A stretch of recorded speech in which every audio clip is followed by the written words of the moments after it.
जिन छात्रों ने कभी पहले ऑनलाइन एग्ज़ाम नहीं दिया है, इस वीडियो को देखने के बाद वो छात्र भी सीख जाएँगे कि ऑनलाइन एग्ज़ाम कैसे होता है। वीडियो को स्किप किए बिना पूरा देखें। आपको कुछ इस प्रकार का इंटरफेस जब आप ऑनलाइन एग्ज़ाम देने पहुंचेंगे तो इसी प्रकार ओपन होकर कंप्यूटर मिलेगा और आपके पास क्या रहेगा, एक कीबोर्ड रहेगा। कीबोर्ड मतलब अलग से आपका कीबोर्ड रखा रहेगा। इस प्रकार ये जो इसमें सेट है, क्योंकि ये लैपटॉप है इसलिए यहाँ पर इसमें सेट है, आपको अलग से कीबोर्ड एक मिलेगा। उसके अलावा आपको एक माउस मिलेगा और बगल में सीपीयू रखा रहेगा। तो सीपीयू से तो कोई मतलब नहीं, आपको कीबोर्ड माउस इन दोनों की सहायता से पूरा कंप्यूटर को कंट्रोल करना है। तो अब देखें क्या आपको सबसे पहले क्या भरना होगा। सबसे पहले आपको यहाँ पर हाल टिकट नंबर, जो कि आपको अपने जो आप एडमिट कार्ड ले जाएंगे उस पर लिखा रहेगा हाल टिकट नंबर, और आपकी ईमेल आईडी भी लिखी रहेगी। अब ईमेल आईडी में आपको स्मॉल कैपिटल लेटर कैसे बनाने हैं ये भी मैं इसमें बता रहा हूँ। जैसे आप इसमें क्लिक किए, मान लीजिए यहाँ से ले जाकर क्लिक करना कैसे है, ये जो एरो दिख रहा है वो माउस इस प्रकार, जैसे माउस है, ये मान लीजिए आपको माउस दिख रहा है, ये माउस है, दो बटन रहती हैं, इस प्रकार की बटनें रहती हैं, एक इधर एक इधर, ये दो प्रकार की बटनें रहती हैं और बीच में एक ऐसे घुमाने वाला चला करता है। तो यहाँ पर मेरे पास माउस नहीं है तो और अच्छे से मैं बता देता, लेकिन आप समझ लें तो ऐसे दो अंगुलियों की सहायता से पकड़ रखते हैं। अगर ऐसे ऐसे इसको माउस को सरकाते हैं यहाँ पर, तो ये जो एरो बना हुआ है यहाँ पर, ये इस प्रकार ऐसे चलता है, देखना ऐसे ऐसे सरकता है, जहाँ आप ले जाना चाहें तहाँ ये चला जाता है। तो सबसे पहले आप यहाँ पर आपको खाली स्थान मिलेगा तो आप यहाँ पर इसको ले जाके एक बार ऐसे, ये वाली जो राइट इधर वाली होती है, मतलब आपके ये उंगली में जो रहती है, ये वाली नहीं, ये वाली, ये वाली, तो इस उंगली की सहायता से आप इसको यहाँ पर क्लिक करेंगे, ऐसे ले जा करके ऐसे क्लिक कर देंगे। ये बटन मान लीजिए है माउस की, तो जब आप इस पर क्लिक कर देंगे तो यहाँ पर लिखने के लिए आ जाएगा, आपका हाल टिकट नंबर लिखने के लिए आ जाएगा। हाल टिकट नंबर आप इसकी सहायता से लिख लेंगे, कुछ भी होगा तो आप सब अंक आप लोगों को पता है, ये अंक लिखे हुए हैं। इसके अलावा अब आप ईमेल आईडी जब आप भरने जाएंगे तो आपसे सब ईमेल आईडी में स्मॉल लेटर भरे जाते हैं, आप लोगों को पता है।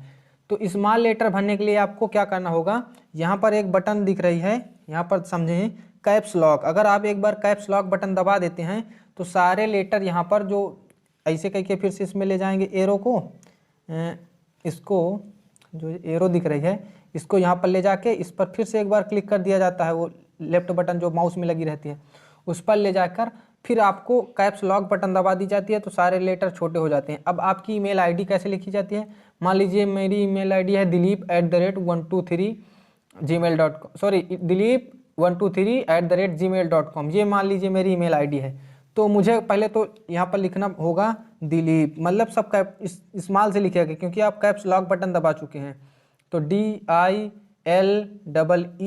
फिर उसके बाद P जहाँ हो तो P दबा देना है। इसके बाद आपको क्या करना होगा, @ 123 पहले लिख देंगे, आपने 123 लिख दिया। अब @gmail.com है तो आपको लगाने का मैं बता रहा हूँ, यहाँ से समझें।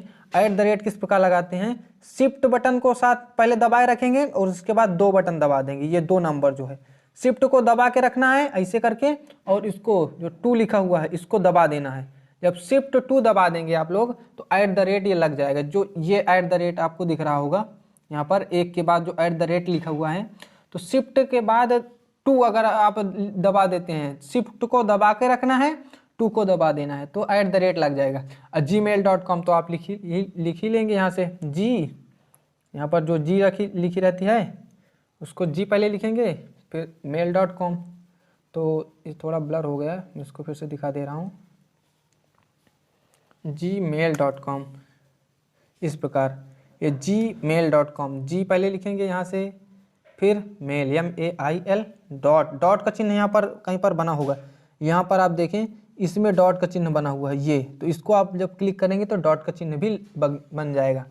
इसके बाद आपको क्या करना होता है, यहाँ पर जो लॉगिन का बटन दिख रहा है, लॉगिन यहाँ पर दिख रहा है, ये लॉगिन, तो यहाँ पर उसी माउस की सहायता से ऐसे ऐसे माउस जो चला करता है उसी माउस की सहायता से ये जो एरो है यहाँ पर देखना, ये जो एरो है इसको लॉगिन पर ले जा करके आपको फिर से इसी उंगली वाली बटन दबानी है, इधर वाली नहीं दबानी पड़ती आपको, एक भी बार आपको इधर वाली दबानी पड़ती है। तो इधर वाली बटन मान लीजिए इसमें ये है, ये तो इसमें मैं जब लॉगिन वाली बटन पर क्लिक कर दूंगा तो ये कुछ इस प्रकार सिलेक्ट होगा। देखना मैंने लॉगिन वाली बटन क्लिक कर दी है। अब देखते हैं ओपन होता है कितनी देर में। तो ये ओपन हो गया। अब ये इंस्ट्रक्शन आपको पढ़ने के लिए दिया है। अब आपको स्क्रॉल करना है, मान लीजिए इसको ऊपर बढ़ाना है, तो ऊपर बढ़ाने के लिए आप यहाँ से जो बटन वो बीच में ऐसे ऐसे घुमाने वाली लगी रहती है उसको घुमाना है। जब आप ऐसे घुमाएंगे तो कुछ इस प्रकार चलेगी, बता रहा हूँ मैं किस प्रकार चलेगी। इसको जब आप घुमाएंगे तो इस प्रकार चलेगी, देखना ऐसे चलेगी बटन। जब आप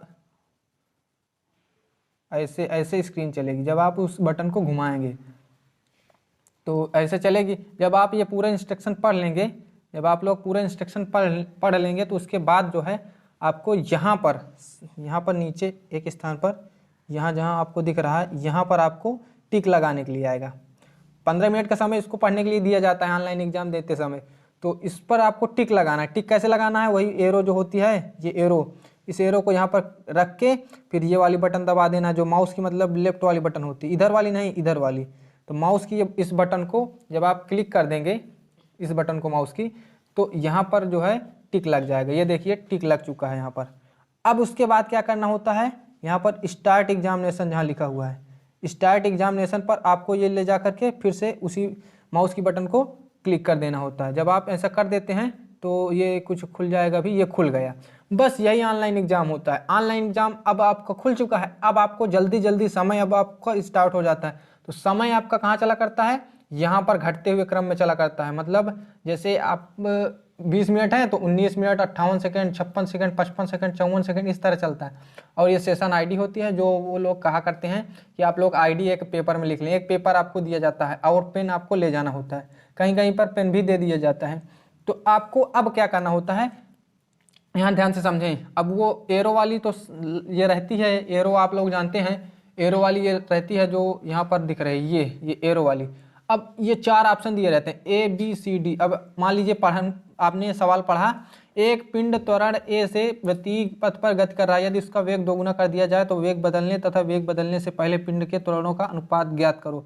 तो मान लीजिए अब आपका उत्तर डी है, तो डी कैसे सिलेक्ट करेंगे आप, इस एरो को उसी की सहायता से, जो माउस रखा रहता है तो माउस की सहायता से आप लोग ऐसे ऐसे करके इसको इस प्रकार लाएंगे यहाँ पर डी नंबर में, ऐसे यहाँ पर आ गया माउस की सहायता से।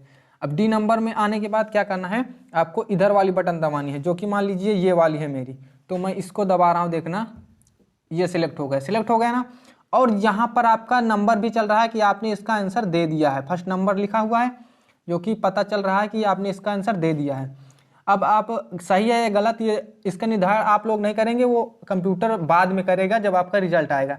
अब मान लीजिए आपका दूसरा क्वेश्चन है, तो दूसरा क्वेश्चन को माउस को आपको स्क्रॉल करके ऐसे, जिस तरह मैंने बताया, ये आपको ऐसे ऐसे स्क्रॉल करना होता है ज़मीन पर, वो अपने आप माउस चला करता है। तो आप सरका के इसको लाएंगे। अब मान लीजिए दूसरे का क्या है, मुक्त रूप से इसका भी मान लीजिए डी नंबर सही है, तो डी नंबर, ये मान लीजिए इसका सी सही है, तो सी नंबर पर ऐसे ले करके फिर से वही बटन दबा देनी है माउस की।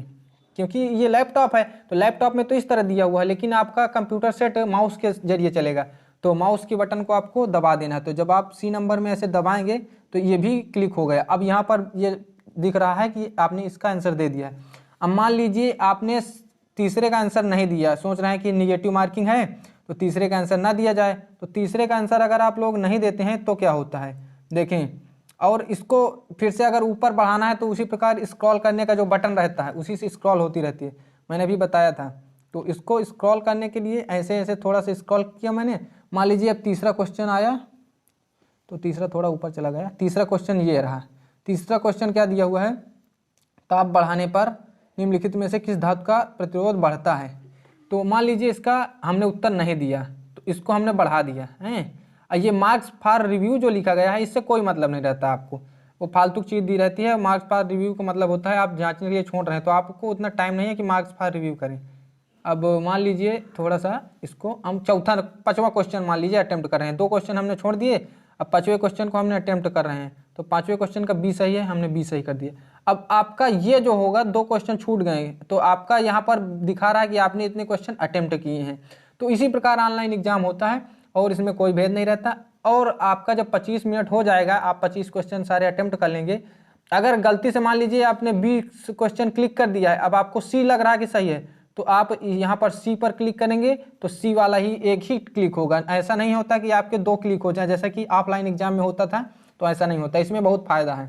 आपको थोड़ा सा समय का बहुत ध्यान देना पड़ेगा वहाँ पर, क्योंकि समय चलता रहता है वहाँ पर, आपको आईडी दिखती नहीं। ये जो ऊपर ये टैब ये लिखा रहता है ना, ये कुछ नहीं रहता, आपका यहाँ से स्क्रीन शो करेगा।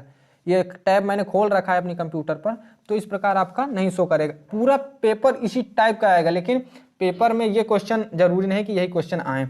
अब जब आपका एग्जाम हो जाएगा तो उसके बाद आपको सबमिट करने की कोई ज़रूरत नहीं होती। अगर आप सबमिट कर देते हैं, यहाँ से एक ऑप्शन ये लिखा हुआ है सबमिट क्वेश्चन पेपर सेक्शन, तो आप सबमिट भी कर देंगे तो कोई प्रॉब्लम नहीं है, अगर नहीं करेंगे तो अपने आप सबमिट हो जाता है। फिर कुछ समय बाद अपने आप दूसरा सेक्शन ओपन हो जाता है। जैसे मान लीजिए फिजिक्स का है तो आपका अगले मैथ का हो सकता है, फिर उसके बाद अंग्रेजी हो सकता है। इस प्रकार सारे सेक्शन खुलते रहते हैं। तो ये वीडियो आप लोगों को कैसा लगा, आप लोग हमें कमेंट में ज़रूर बताएं, और इसी प्रकार के वीडियो देखने के लिए चैनल को सब्सक्राइब जरूर कर लें। धन्यवाद।